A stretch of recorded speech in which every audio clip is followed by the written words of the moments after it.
අද මම කතා කරන්නේ ඔගොල්ලෝ හැමෝම දන්න ක්‍රිප්ටෝ කරන්සි එක්ස්චේන්ජ් එකක් වන බයිබිට් ල හඳුනලා දෙන අලුත්ම ෆීච එකක් ගැන.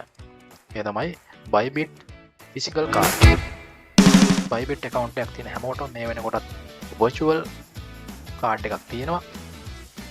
මෙතනදී ඊට අමතරව බැංක් කාඩ් එකක් වගේ යූස් කරන්න පුළුවන් ඩෙබිට් කාඩ් එකක් ඒගොල්ලෝ ලබා දීලා තිනවා. එතකොට ඒක හදාගන්නේ කොහොමද කියලා මං මේකෙන් ඔගොල්ලන්ට පැහැදිලි කරලා දෙන්න. මෙතනදී දැන් මං බයිබිට් ඇප්ලිකේෂන් එක ඕපන් කරගෙන තියෙන්නේ ෆෝන් එකෙන්. එතකොට මෙතන උඩම වම් අත පැත්තේ තියෙනවා ප්‍රොෆයිල් එකේ අයිකන් එක. ඒකට එතෙන්ට ගියාම මේකේ පෙන්නනවා බයිබිට් කාඩ් කියලා ඔප්ෂන් එකක්. ඒකට යන්න මෙතනදී දැනටමත් account එකක් තියෙන නිසා physical card එක නෙමෙයි මෙතන virtual card එකක් කොහොමද තියෙනවා.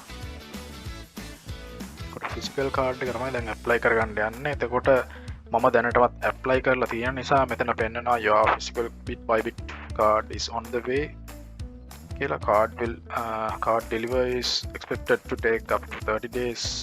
සාමාන්‍යයෙන් මාසයක් වගේ යනවා මේ process එකට.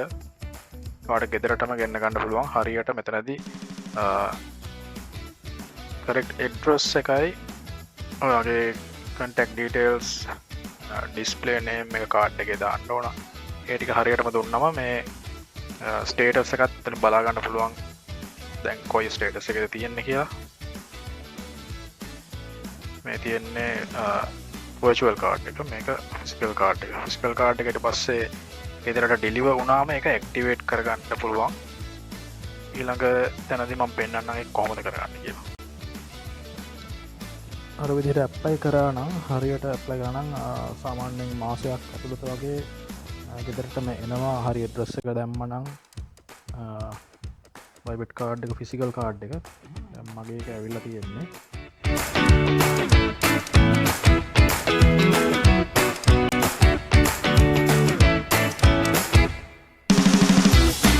විදිහට තමයි එන්නේ. අර ඉස්සර නම් මේකට ෆී එකක් තිබුණේ නැහැ. උනට සමහර වෙලාවට ෆී එකක් ඇඩ් වෙනවා.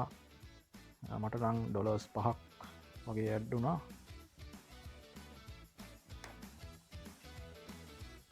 තියෙන්නේ කාඩ් එක.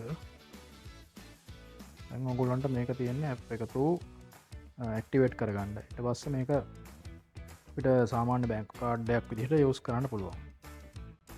ඊට පස්සේ කරන්න තියෙන්නේ ඕගොල්ලන්ට ෆිසිකල් කාඩ් එක පෝස්ට් එකෙන් ඔයාට හම්බ වුණාට පස්සේ ගෙදරටම ඒක ඇක්ටිව් කරගන්න ඕන. එතකොට ඉස්සෙල්ලා වගේම කාඩ් මැනේජ්මන්ට් එකට ගිහිල්ලා ඒකේ පල්ලෙහා තියෙන බටන් එකක් ඇක්ටිවේට් කියලා ඒක ක්ලික් කරාම මේ වගේ වින්ඩෝ එකකට එනවා. එතනදී තියෙන CVV කියන්නේ කාඩ් වෙරිෆිකේෂන් වැලියු එක. ඒක එන්ටර් කරගන්න ඕන. ඒක තියෙන්නේ කාඩ් එක පිටිපස්සේ. ෆිසිකල් කාඩ් එකේ පිටිපස්සේ තමයි print කරලා තියෙන්නේ. බැංක් කාඩ් එක වගේම තමයි. ඒක දාලා මේක සබ්මිට් කරන්න. සබ්මිට් කරාම ඔයාට මැසේජ් එකක් එයි. කාඩ් එක සක්සස්ෆුලි ඇක්ටිව් වුණා කියලා. කියන්නේ කාඩ් ඇක්ටිවේෂන් සක්සස්ෆුල් කියලා මැසේජ් එකක් එයි. එහෙනම් මේ වීඩියෝ එක ලයික් කරලා සබ්ස්ක්‍රයිබ් කරලා තියාගන්න. ඔයගොල්ලන්ගේ කමෙන්ට්ස් මේක දාන්න. එතකොට මටත් පුළුවන් රිප්ලයි කරන්න. එහෙනම් හම්බෙමු තවත් වීඩියෝ එකකින්.